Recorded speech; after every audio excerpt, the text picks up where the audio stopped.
And Wendy, who or what are showing signs of life for you? So I am putting former Destiny's Child singer Michelle Williams on the slab because she has been very open in talking about her relationship with her fiancé, Chad Williams, and saying that, hey, I'm not a virgin, but we're not going to have sex until we're married. And I just found it really countercultural. It's very unusual that you would hear people talk about that in the public sphere. And I think when it comes to sex nowadays, we're almost bombarded. We have this like pathological relationship with it at the moment, and it's just this message is put out there that the more you have with more different people, the better it will be. And I think actually the opposite is true.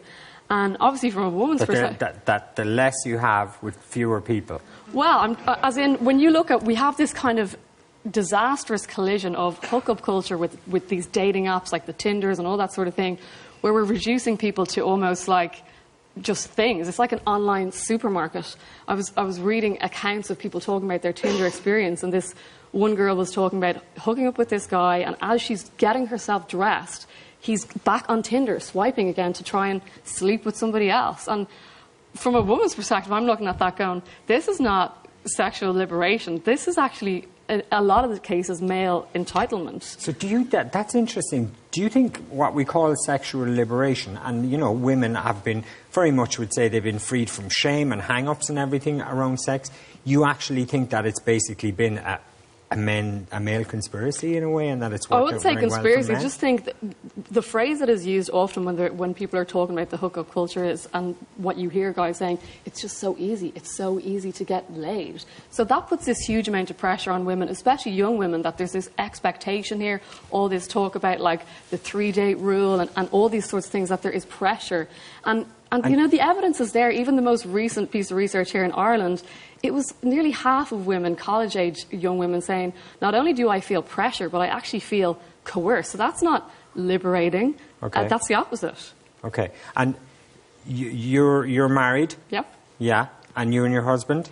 So, yeah, we're 5 years married, and let's say we're like honeymooners still, I suppose, which is great. And, you know, I'm like Michelle Williams. I didn't get married a virgin, but the guy that I married, we didn't have sex until we got married. And for me, it was like, you know, maybe in the past, I thought, yeah, this sex is good. And then when I got married and I'm with someone that I'm, like, connected to spiritually, emotionally, physically, intellectually, where I honestly have never, ever felt those hang-ups, like you talked about, where you feel like you're almost performing or you're self-conscious. I've never felt that.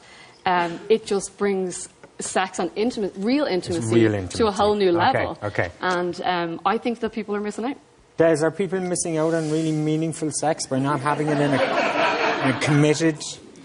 Well, I mean, I don't know if people are missing out, because you can have both experiences. So, I mean, I personally think that that's like a bit of an exaggerated portrayal of like hookup culture, in that, you know, I don't think everybody's having that negative experience. And I definitely think that, you know, women are feeling coerced, and that's a conversation that needs to happen. But at the same time, I don't think the solution is that everybody should wait till they get married to have sex. And I know you're not suggesting that. But I think most people agree that, you know, real deep, connected, intimate sex is like a very great way to have sex. But to dismiss the other kinds, I think, would be unfortunate. As meaningless. Like in that I've enjoyed, well, listen, yeah. I've enjoyed both, and I also think like it's in each to their own situation. I think in the past we made the mistake of sort of saying this is what sex should be for everybody. I think we have a broader view on it now, and I think in general that's healthier. Like with change comes responsibility, and I get that, but I do think it's healthier. Alison, I want to ask you, what do you think to Wendy's point there, that sexual liberation has just meant that there's a lot more pressure on girls to have sex? Well, to begin with, on Wendy's point about not having sex before marriage, I would very much be of a different mindset. I'd be much more of a try before you buy girl. Or I would have been, I'd like to clarify.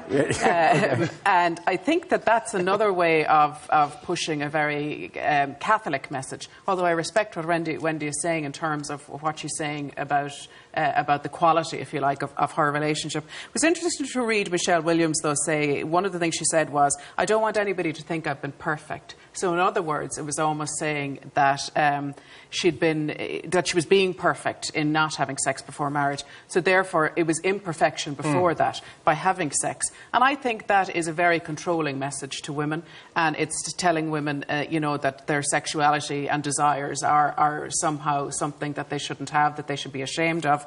And Are I you think saying that that's women, the message Wendy is No, but sending? I'm thinking that can be the message if it's couched in particular terms.